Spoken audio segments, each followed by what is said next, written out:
didn't even get to cross.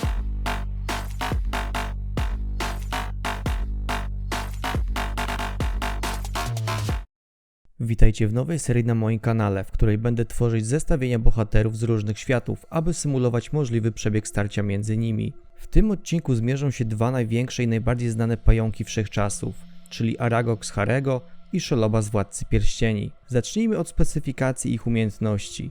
Aragog w kwiecie życia był wielkości młodego słonia, nieznana jest jednak szerokość całego pająka wraz z odnóżami. Był on wzorowany na wilczym pająku, które mają zazwyczaj 1 cal, a odnóża mierzące 2 cale. Młode słoniątko ma 90 cm wzrostu, zatem odnóża pająka miały zapewne 1,80 m długości. Możemy sobie zatem zwizualizować jego wymiary. Aragog był ślepy, posiadał 4 pary odnóży i olbrzymie kły jadowe. Nie wiemy jednak nic o sile jadu pająka. Przypuszczam, że była to silna neurotoksyna, która prowadziła do śmierci ofiary poprzez rozkład tkanek. Aragog, jako iż był wzorowany na wyżej wspomnianym wilczym pająku, nie tkał sieci. Polował on jak wilk na swoją ofiarę, tropiąc ją i dopadając w odpowiednim momencie. Miał mały odwłok, a jak wiadomo, właśnie tam mieszczą się najważniejsze organy. Czyniło go to trudnym do poważnego zranienia. Jego najmocniejszą bronią jest jego potomstwo, które jest bardzo liczne i żarłoczne. Umiejętność mowy i rozpoznawania Hagrida jako swojego przyjaciela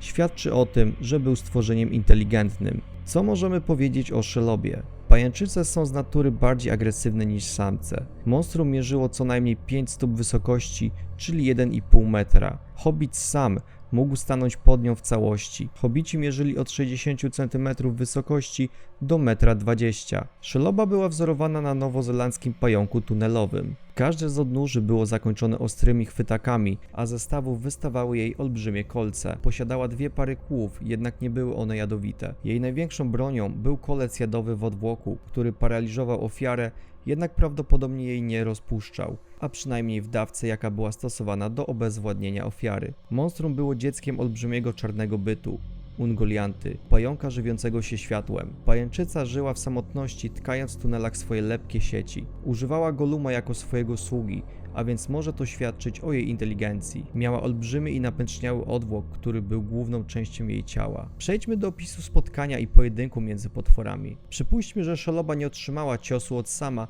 a Aragog nie jest jeszcze ślepy. Sheloba po długim urzędowaniu w jaskiniach Mordoru zdecydowała się zmienić miejsce polowań z powodu braku pożywienia. Wędrowała przez 2 tygodnie, aż doszła do lasów oddalonych od Mordoru na tyle, że wszystko wokół było zielone i żywe. Pożywienia było dostatecznie dużo, aby osiedlić się właśnie w tych lasach. Z jej natury wynikało, że pierwsze co zrobi, to wykopie tunel w ziemi, a raczej sieć tuneli pod powierzchnią ziemi. Zajęło jej to kolejny tydzień, włączając w to wyścielenie całych korytarzy lepką siecią. Od każdej jamy prowadzącej na zewnątrz rozścieliła sieć w promieniu 20 metrów. Zmęczona i głodna pajęczyca zaczaiła się na dnie jednego z wyjść z tunelu, czekając na zwierzynę. Jej łupem padło tyle zwierząt, że po jednym dniu była najedzona jak nigdy.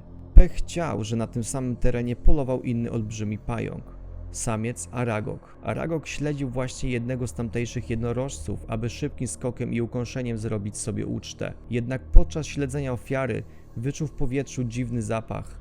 Zapach ten był słodko zgniły. Zaczął podążać za swoim nosem, a ten doprowadził go do pustego, ziemisto-skalnego pustkowia pokrytego resztkami zwierząt. Niestety, podszedł zbyt blisko jedwabnych nici i zbudził śpiącą na dnie tunelu pajęczycę. Pająk, zaplątawszy jedno z odnóży w nici, nie mógł się z niej uwolnić. Nagle z ziemi powolnym krokiem wyszła Sheloba. Była znacznie większa od Aragoga, co napawało go lękiem. Pajęczyca, zdawszy sobie sprawę, że ma do czynienia z pająkiem o podobnych rozmiarach, pomyślała, że przed posileniem się nim może go wykorzystać do zapłodnienia i wydania na świat potomstwa.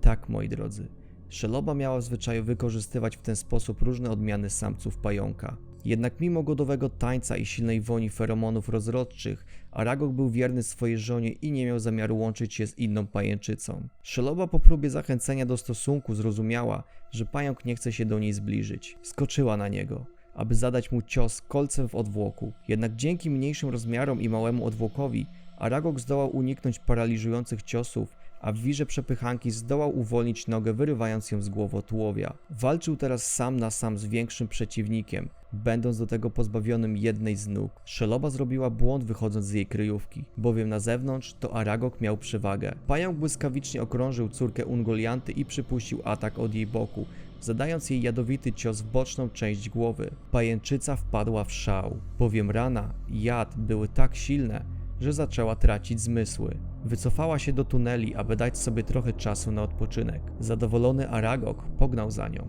jednak już na wejściu wpadł wszystkimi odnóżami w lepką sieć. Sheloba w szale spowodowanym jadem i raną rzuciła się na niego obiema parami kłów. Wbiła je w górną część głowy Aragoga, czyniąc tym samym zemstę. Na dokładkę zadała pająkowi paraliżujący cios żądłem. Aragog przed utratą świadomości zdołał wezwać na pomoc swoje dzieci. Nagle ziemia zadrżała, a na każdej z zewnętrznych nici pajęczyca poczuła tysiące drgań, które były coraz głośniejsze i bliższe. Do jaskini wlała się fala brązowo-czarnych pająków wielkości owczarka niemieckiego. Było ich tak wiele, że pierwsze dzieci Aragoga utknęły w niciach, a dalsza część fali szła po ich ciałach w dół tunelu. Nim Sheloba zdążyła chwycić jednego, setka oblazła ją i zaczęła dotkliwie kąsać. Pajęczyca skonała na dnie jaskini, stając się pożywieniem dla młodych. Aragog z pomocą potomstwa wydostał się na zewnątrz, jednak po 2 dniach leżenia sparaliżowanym stracił wzrok, a z powodu rany na głowie jego zwinność była już mniejsza niż przed atakiem Sheloby. Pająk ostatecznie osiadł w leśnej jamie, jedzenie dostarczały mu dzieci i wierna żona. Po paru latach zdechł,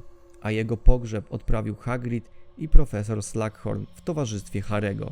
Dzięki za oglądanie, mam nadzieję, że się podobało. A jak według Ciebie mógł się potoczyć ten pojedynek?